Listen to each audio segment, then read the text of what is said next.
Bueno, me están llegando muchísimas preguntas en relación con la vacuna rusa, una vacuna que está generando muchísima polémica. Estabais poniendo muchos en el chat en directo afirmaciones de altos cargos de la Unión Europea en la que dicen que la vacuna rusa no es segura. Por un lado, un sector, y por otro, hay otra corriente de opinión que afirma que no necesitan la vacuna rusa.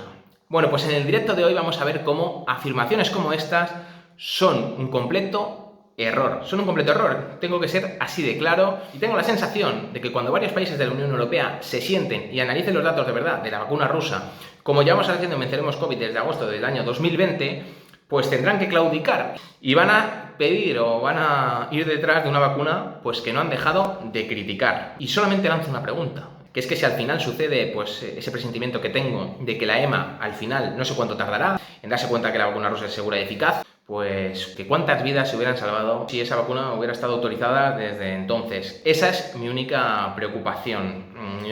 Bueno, lo primero que podríamos analizar es exactamente en realidad cómo se llama esta vacuna rusa. Y es que la gran pregunta que me estaba haciendo cuando estaba leyendo todos estos mensajes que ponían lo de háblanos de la vacuna rusa es ¿de qué vacuna queréis que os hable? ¿Por qué digo esto? Porque es que Rusia no ha inventado una vacuna. Rusia no ha inventado una vacuna. Mientras hay países que no han inventado, bueno, prácticamente todo el mundo no ha inventado ninguna vacuna, bueno, pues Rusia no ha inventado una vacuna, ni tampoco dos. Rusia ha inventado 3 vacunas diferentes. Por eso, a mí me llama la atención bastante que se esté criticando tanto a Rusia cuando Rusia ha inventado 3 vacunas ya. Es así, y 2 de esas 3 las está comercializando ya a nivel industrial. Fijaros lo que significa esto, Me gustaría dar un paso más en esta situación, que es, se están criticando muchas vacunas y a muchos países, cuando en realidad gracias a unos pocos países, porque hay algunos que estaban diciendo, no, nosotros vamos a sacar una vacuna muy buena que va a ser mejor que todas y tal, pero va a ser a final del año 2022 o otro 2024, ya. Pero es que a finales de 2022 pues no va a haber esa pandemia de SARS-CoV-2.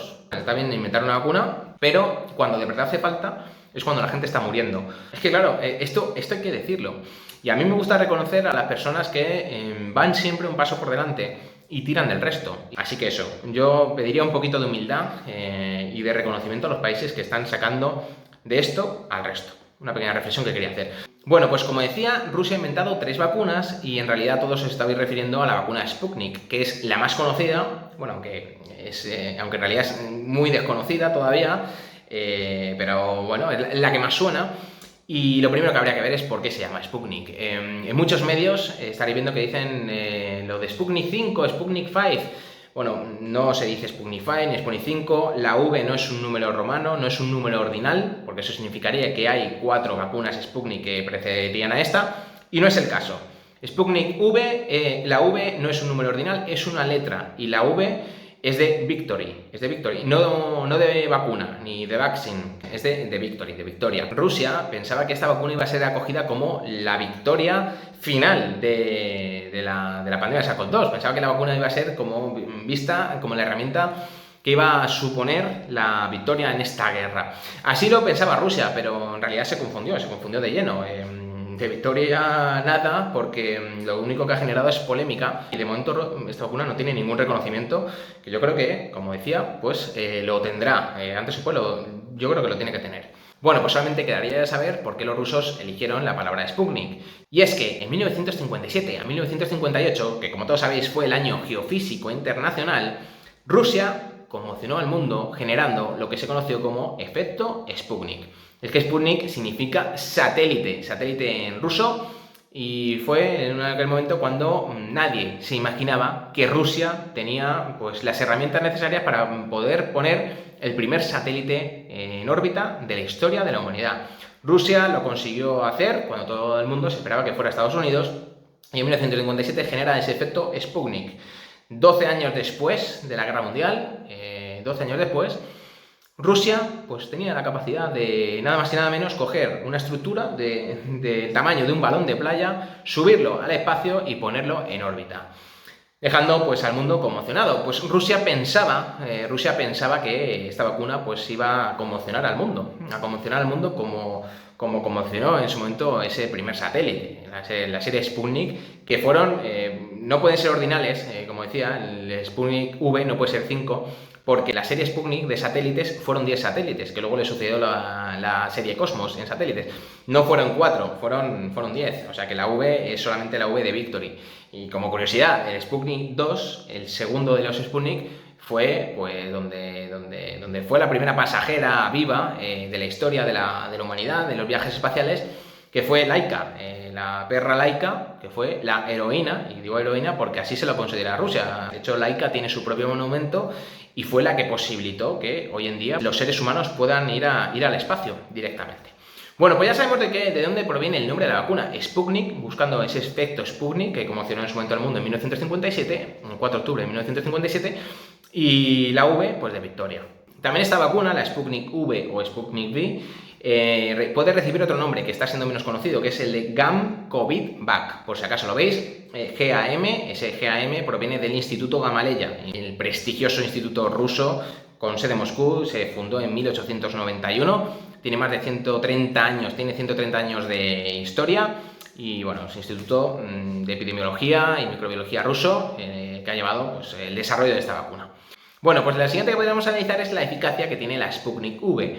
Y la Sputnik V pues tiene una eficacia pues que es tremenda. De hecho, es una de las únicas 3 vacunas que tiene una eficacia por encima del 90%. Su eficacia es del 91%.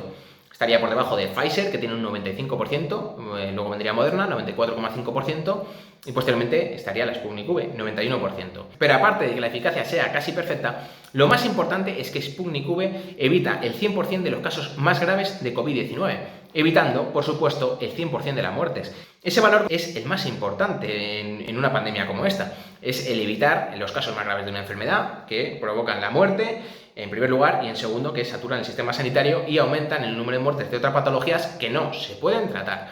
Así que la eficacia, pues, es prácticamente inmejorable. Bueno, pues vista la eficacia, es muy importante analizar el número de dosis que son necesarias para una correcta inmunización en la vacuna Sputnik V. Bueno, pues se necesitan 2 dosis para una correcta inmunización, separadas por 21 días, solamente 21 días, a diferencia con AstraZeneca, por ejemplo, que son 3 meses. Es decir, Sputnik V y AstraZeneca tienen muchas similitudes, pero una diferencia que es muy importante es esta. Con Sputnik V hay 2 dosis que además son diferentes, la composición es diferente.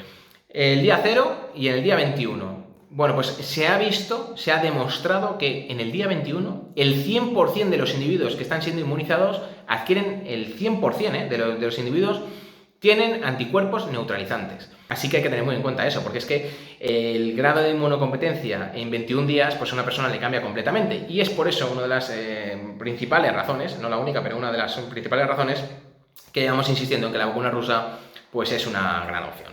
Y además, al final, en la inmunización con Sputnik V se ha demostrado también que los niveles de anticuerpos son incluso superiores a los individuos que han superado la infección desde un punto de vista natural. Bueno, pues dicho esto, estaba leyendo los mensajes del chat que hay muchísimas dudas en relación con el mecanismo de acción de la vacuna Sputnik V. El mecanismo de acción es muy parecido al de AstraZeneca, pero no es cierto lo que se está poniendo ahí y en otros muchos medios. Habéis escuchado todos lo de, no, es que AstraZeneca y la vacuna Sputnik V pues son de otra tecnología, no hay ARN mensajero, así que son mejores, son más tradicionales por eso, porque no se genera ARN mensajero. Y esto no es verdad, esto no es verdad. La tecnología de Pfizer y Moderna se aporta el ARN mensajero directamente en una vesícula lipídica. Pero en cambio, la vacuna de Oxford y AstraZeneca y la de Sputnik V no se aporta el ARN mensajero, pero el ARN mensajero se va a generar. Es muy importante tener en cuenta esto. Ya sabéis que yo cuento lo bueno y lo no tan bueno, que en este caso no es que no sea bueno, pero aquí ya parece que decir ARN mensajero pues es una cosa mala. Pero no quiero que quede con no hay ARN mensajero. Sí que hay ARN mensajero. No es cierto eso de que no hay ARN mensajero.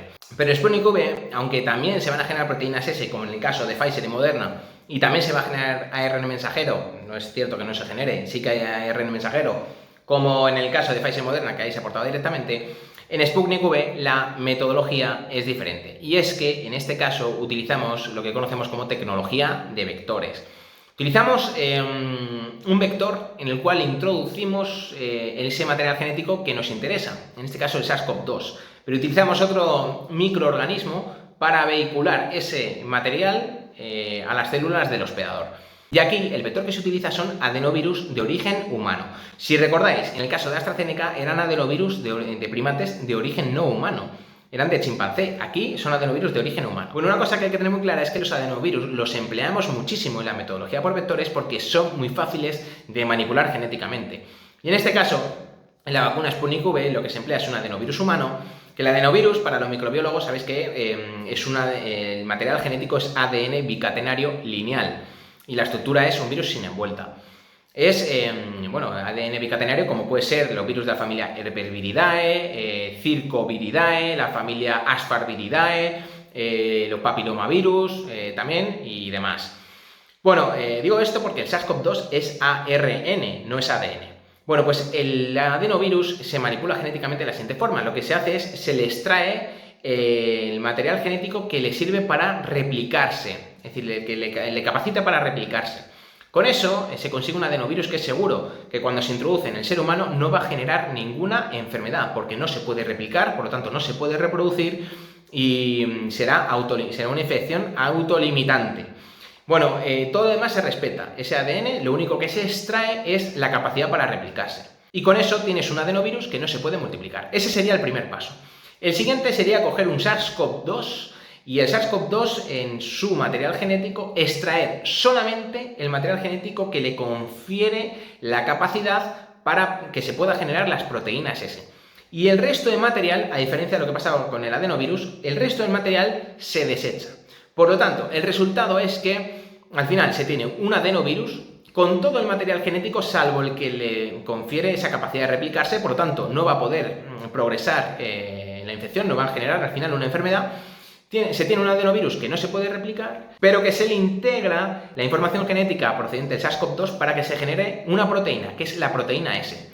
Con esto tenemos un adenovirus recombinante que tiene esa información genética del SARS-CoV-2, pero esto es importantísimo tenerlo claro, porque al final ni se van a poder generar una enfermedad por el adenovirus, ni se van a poder generar virus íntegros del SARS-CoV-2, porque la única parte que se integra en el adenovirus es la información para la proteína S. Así que esa pregunta que tenía mucho de que si se podía generar una infección por SARS-CoV-2, esto es completamente imposible. Es completamente imposible, y tampoco por adenovirus. Lo que se generará es que este adenovirus recombinante va a ingresar en las células del hospedador, se va a introducir, o le van a introducir en unos endosomas que el pH va a disminuir, se disgrega el virus, queda al final solamente el material genético, que como es ADN, en este caso, mucho cuidado, ingresa en el núcleo de la célula. En el núcleo ya sabéis que está el ADN del ser humano. En Pfizer y Moderna no se introduce, por esto ya sabéis que yo cuento todo.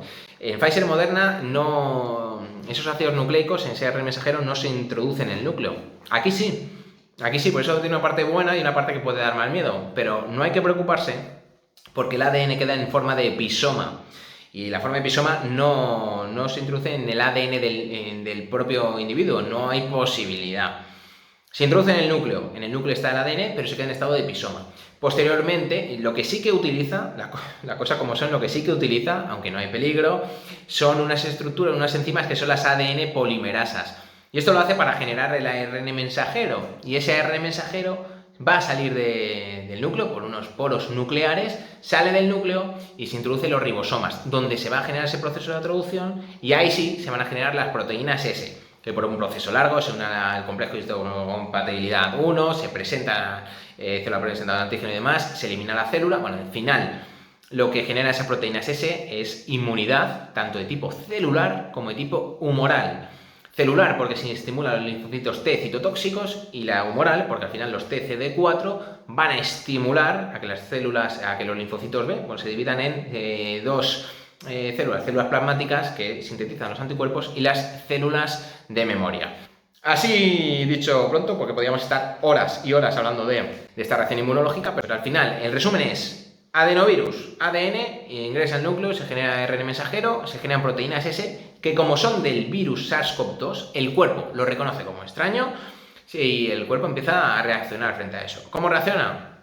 Una reacción mediante inmunidad celular y la humoral. La humoral es la que al final genera los anticuerpos. Las células plasmáticas generan anticuerpos, primero las inmunoglobulinas M, o anticuerpos M, y posteriormente la hemoglobina G. Lo que se trata es de que el individuo pues, genere anticuerpos frente a la proteína S, que es una estructura fundamental del virus. Y cuando se exponga de una vía natural al microorganismo natural, al SARS-CoV-2 íntegro, si se expone con posterioridad a la vacuna, pues el organismo va a reconocer las estructuras, las proteínas S, no va a reconocer a las demás partes del virus, no la va a reconocer, pero con reconocer esas proteínas lo va a neutralizar. Lo demás no sabrá qué es, pero los anticuerpos que ha generado frente a esa región, a la región binding protein, las proteínas S, pues lo va a neutralizar. Y al final una persona tiene la inmunidad, tiene esos anticuerpos que le van a proteger frente a una posible infección natural, pero sin sufrir las consecuencias de una infección natural. Es decir, conseguimos lo mismo que con una infección natural, pero sin sufrir las consecuencias. Esta es la magia de las vacunas tan criticadas, pero que las vacunas no dejan de ser, como digo siempre, víctimas de su propio éxito. Esto es así, proteína S y demás. Este es el mecanismo de acción, un mecanismo por vectores. Se utiliza un vector para llevar lo que nos interesa, que es una información de otro virus, por eso se llama por vectores.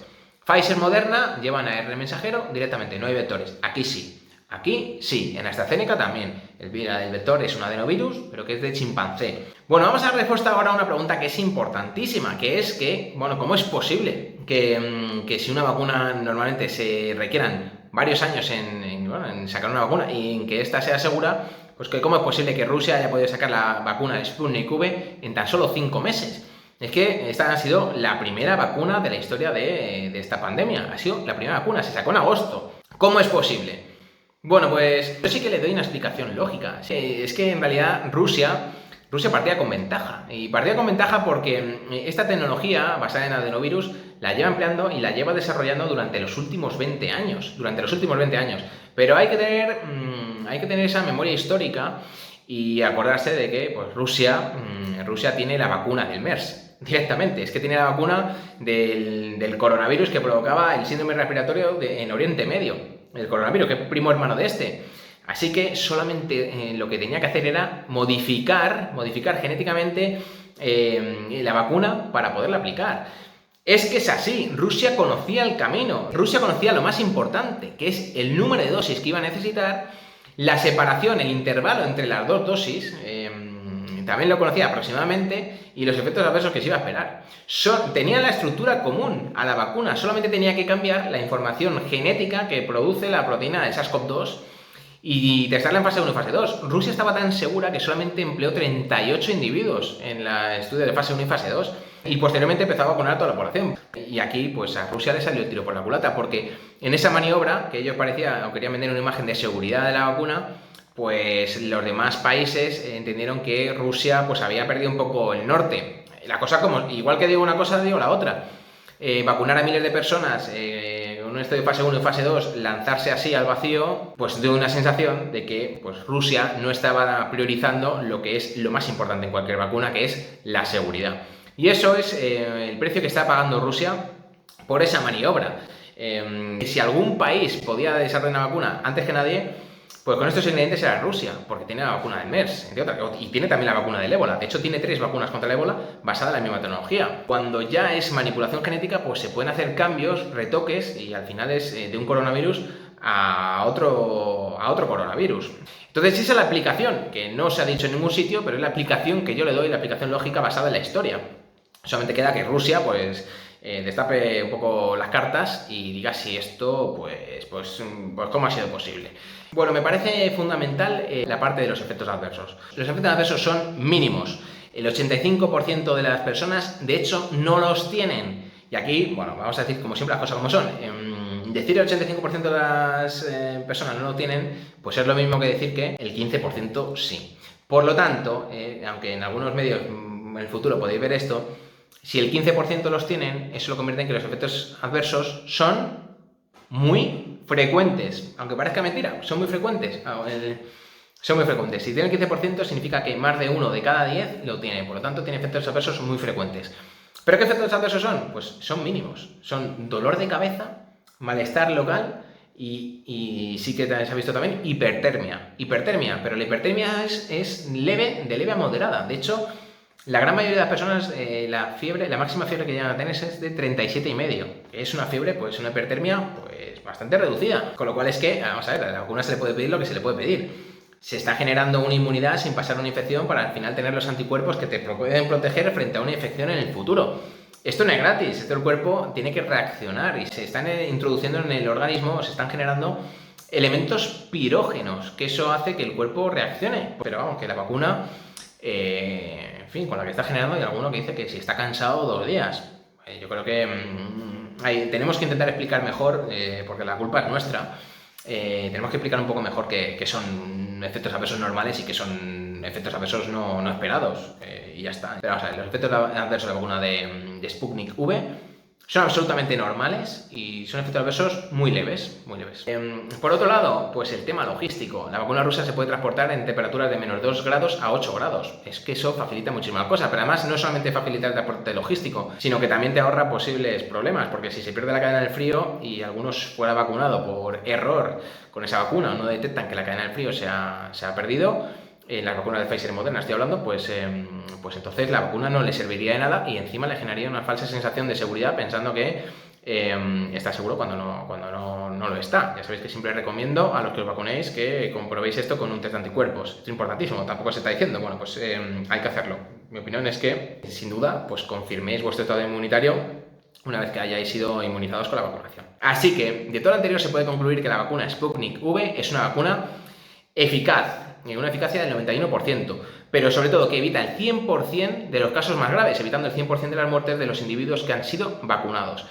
Que además, en el día 21, el 100% de los individuos que han sido inmunizados con esta vacuna presentan anticuerpos neutralizantes. El 100% de los individuos estamos hablando, Que los efectos adversos, si bien pueden ser muy frecuentes, los efectos adversos son de escasa entidad, así que son efectos adversos completamente esperados. Y por último, pues se puede transportar en temperaturas de refrigeración, con lo cual pues esto favorece el transporte logístico y también pues aumenta la probabilidad de que la vacuna llegue en un perfecto estado. Mi opinión es que la vacuna rusa pues se tiene que autorizar. Lo decimos, le llevamos diciendo en septiembre, ya pusimos ahí el contador. ¿Os acordáis que dijimos, ponemos el contador? Bueno, pues han pasado unos cuantos meses ya, Estamos empezando marzo, vamos a ver cómo acaba y vamos a ver cuándo la EMA pues decide reunirse con Rusia. Así que nada, espero que os haya servido. Cualquier cosa que os pueda ayudar, ya sabéis que estoy a vuestra disposición. Perdonar por lo que he tardado en salir, no me da la vida. Y nada, muchísimas gracias por todos esos mensajes, esas palabras y demás. Ya sabéis, no tengo palabras, pero gracias para todos. Ahora miraré todas las preguntas que van pasando y si os ha servido, compartid la información con aquellas personas que le pueda servir de utilidad, porque ya sabéis que la difusión de información correcta salva vidas y por eso hacemos este esfuerzo. Nada, cuidar de vuestras familias, por favor, especialmente de personas vulnerables. Ya sabéis que cualquier cosa, aquí estoy para lo que se pueda ayudar. Un saludo a todos y cuidaros mucho.